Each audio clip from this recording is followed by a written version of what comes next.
Hi, and welcome to the ARA Ortho Case of the Week. Tonight we're going to show you a case that might be similar to yours or someone that you know. We're going to be going back 4.5 years about COVID time. We're still coming out of COVID.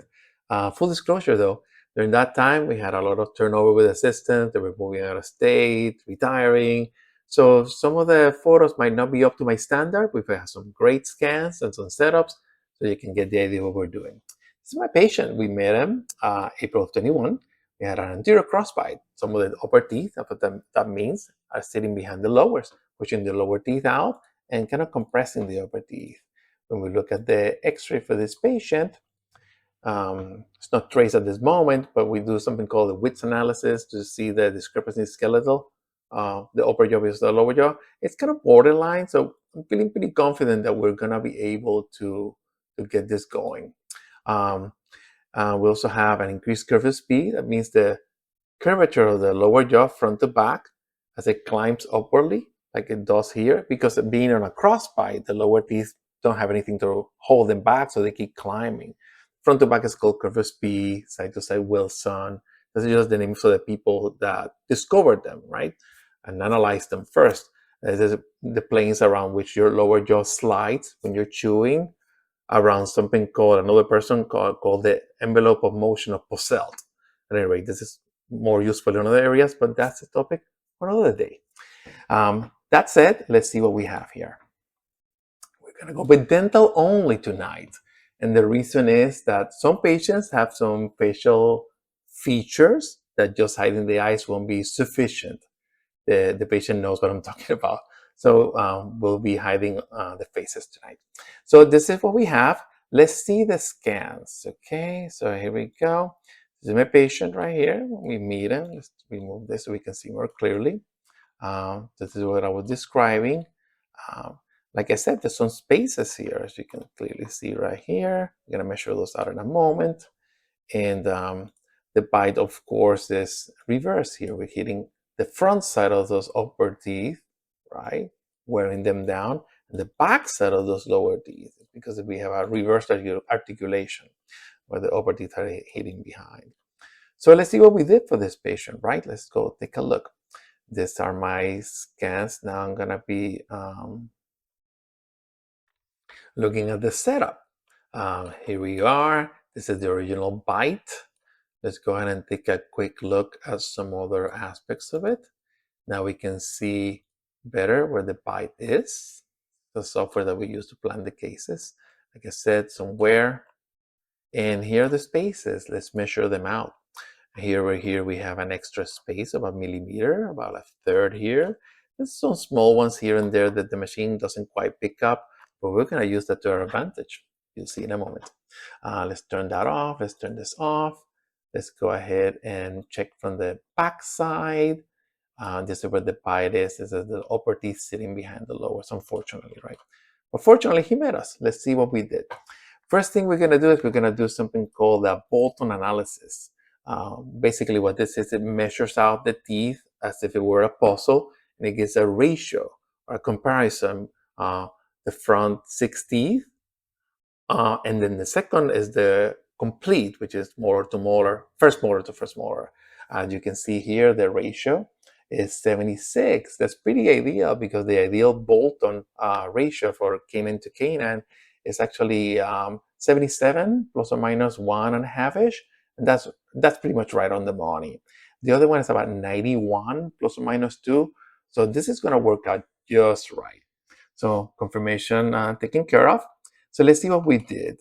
We're gonna go ahead and move those teeth out, but as you can see, they're blocked. We cannot move those through there. So we're gonna prop the patient open. So this is what we did. We're gonna go in here, let's take care of this upper jaw, and we're going to add something here in the back. These are called attachments. And what we do is we are going to be gluing those, right? Resin, we're going to take them off at the end. These are the ones on the outside. And this is going to prevent the upper jaw from biting all the way through. It's going to be a stop. Instead of being able to go like that, it's going to go kang and stop right there. And I can then jump it more easily. You'll see that in a moment. I'm going to do the shadow of the upper teeth. you can see clearly how without those, the patient bites all the way down, but now this is gonna readily stop right there, which will allow me to jump. It's a good trick. So let's turn this off, let's turn this off. And let's see, this is just a mock-up, things in nature don't happen this way. This is like a cartoon of what I'm going to do. And then just like when we're doing braces, we tell the body ideas and the body does a version of it. We have to work with the body. We don't want to create something static, artificial. It's just custom for the body. So this is what we're going to be doing. We're going to go right here. Just ignore that the teeth are moving to this lowest one, okay? So this is our final idea that we want for this patient. We want to create this out of this. Of course, we're doing other things here. We're tightening the bite. Like I said, we have some spaces on the bottom. We're gonna be tightening those up too, and kind of closing all of that stuff up, which helps me push the lower teeth back, also helping uncross the bite right on the front here. We're gonna be kind of just moving those up. So this is going to work out. So let's take a look. Let's see what we got. Let's go back now to the photos and see what we have. This is the day that we deliver the appliances, June 30th of 21. So I have here something very interesting. When we're treating patients with braces, with fixed appliances, we use different alloys and different gauges of wires, different shapes of wires. So with aligners, it's very interesting that we can do the same. We can do different not alloys, different type of plastic, the flexibility, the gauge or thickness, and customize things in that way. So this is what we have. We have a standard plastic here on the top. The patient's kind of getting used to it. We just delivered these ones. So you can see this is the thinner plastic, normal aligner plastic, which is very bendable, wants to snap back. And on the bottom, we have a thicker material. You can see how much thicker that is. And between that, and you can see the little ramps that I was telling you about that are behind, that's going to allow me to jump the bite. So let's see what takes place, right? This patient returned for a secondary scan in January. So let's go ahead and take a look at that. This is the initial, right? The initial scan. This is the secondary scan in January. Oof. This is looking pretty good, isn't it? So at that point, we did another setup to kind of just tweak a couple of things here and there, just improve them. But we still have some spaces, some things we have to correct. This lateral is turned and whatnot. So we went ahead and delivered that, and the patient came back looking like this in the month of March. As you can see, this is looking pretty sweet. We have some pictures to match. At that moment, I went ahead and just did a final setup here to kind of tweak a couple of minor little things right here on the bottom. It's insignificant at this point. This is slam dunk. These are the pictures that match that day. This is the day we took that scan to do the final refinement. And this is looking pretty exciting. We started in June. This is about 9 months in, had the Christmas break in the middle. But so we've closed those spaces, like I said, on the bottom. There's a little bit of space here. We're going to close that. And as we drive this back, we're going to get the final space to turn this in. But imagine the patient, how excited he is, Here you go. This is the initial. This is the progress. So I'm pretty happy with that. Let's go ahead and show you the setup that we did at that moment.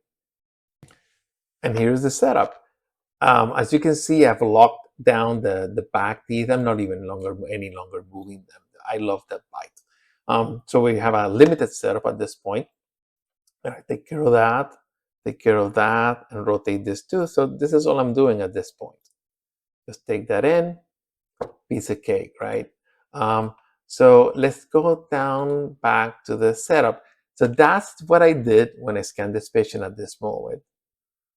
Unfortunately, which can be the case sometimes when you have aligner cases and they make great progress, they get lost. So this patient kind of disappeared on me at this moment. So these are I don't have per se final pictures, those last 3 stages to rotate this tooth. I don't have them. We could never get a hold of the patient again. But so this is going to serve as my final result. So let's take a look and do a comparison here. We're gonna go ahead and do dental, and let's go here on the side. Like I said, not the best pictures initial, but this is looking pretty exciting, uh, at least for us. Oh my God, these photos! It kills me to see that. It kills you when you have a great result and you know have the best photos, but you know COVID. Anyway, so this is very exciting for this patient. I'm very happy that this was at that moment the accomplishment, and we find that to be a good success. A good success. Um, Other than that, let's go ahead and jump real quickly to another one, pretty similar. Let's go take a look at that. Here we go. This is the other patient. Same situation, anterior crossbite, and we're gonna correct it with clear aligners, okay? So the theme of today is anterior crossbite correction with clear aligners. So this is when we meet the patient. We've seen this before. We're gonna go a little faster to this one because we already know what we're gonna do, right? So this is the anterior crossbite. This is gonna be here the scans for this particular patient. Here we go. Here's this patient. And no surprises, right? No surprises. Same type of situation, strong contacts. We're gonna correct that. Here we go. This is the setup.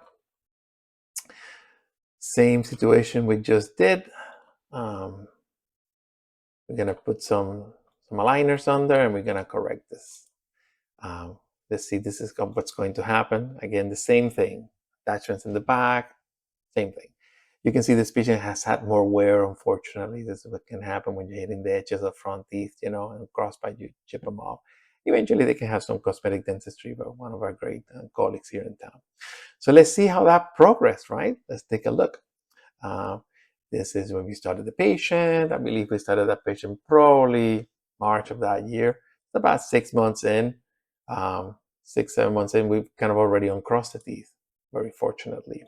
Again, we have the thicker plastic on the bottom, so we expect to see the bite not settling. That's gonna settle now. We're gonna put some more stuff, and then some crowding. We're gonna take care of that. Next photos are about 4 months after that. So total, we're about maybe 9 months in at this moment. Bite settling in.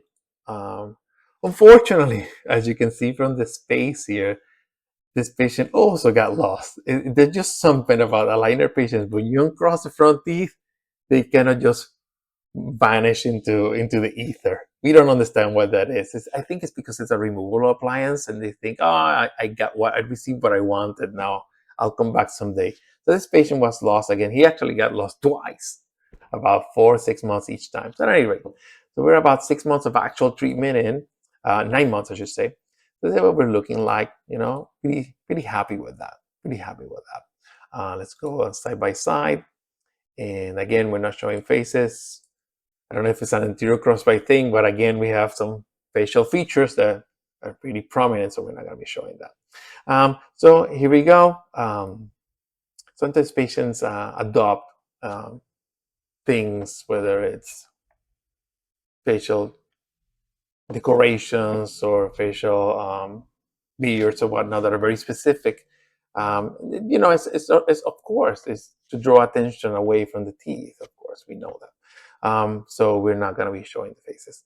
So at any rate, this I'm very happy with. Great. I'm very excited. We go ahead and do another little setup here to perfect the bite. And let's take a look and show you that one too. So here's the final setup for this patient. Like I said, just minor things, you know. We're gonna rotate and close a couple of spaces here and there, tuck the bite in, uncross it. Nothing too difficult, you know. So let's take a look and see how that fared on the scan. The next scan. This is when we did this little setup. Then after that, this is where we now are doing the final setup. At this moment, you know, it became, like I said, the patient got lost kind of a couple of times, the second time. So we had to be happy with our achievement. And then on a final inspection, we immediately decided, okay, we got to take this guys off before the patient leaves with the attachments off, what we did. Um, so the bite's going to have to settle in like that, but you can see there's no anterior crossbite at this moment. Um, Unfortunately, at that moment, the patient was having a treatment that was impacting the lips. We couldn't pull the cheeks, but we had to adjourn the treatment. Um, so we're very happy, though. We're very happy. The major objectives were accomplished. We're excited for the patient. Um, so, two cases, anterior crossbite correction with aligners. What have we learned? We learned that we can most certainly on crossbites with aligners using different things like different plastics. We learned also that we're able to enhance the features of the mouth with minimal intervention, and that we are able to exert some forces that are very gentle and improving the results pretty vastly. Um, if you have any questions about these cases, feel free to give us a call here at the office. We'll be glad to help you out and answer any questions you may have. Until the next time, see you soon and have a great evening. Take care.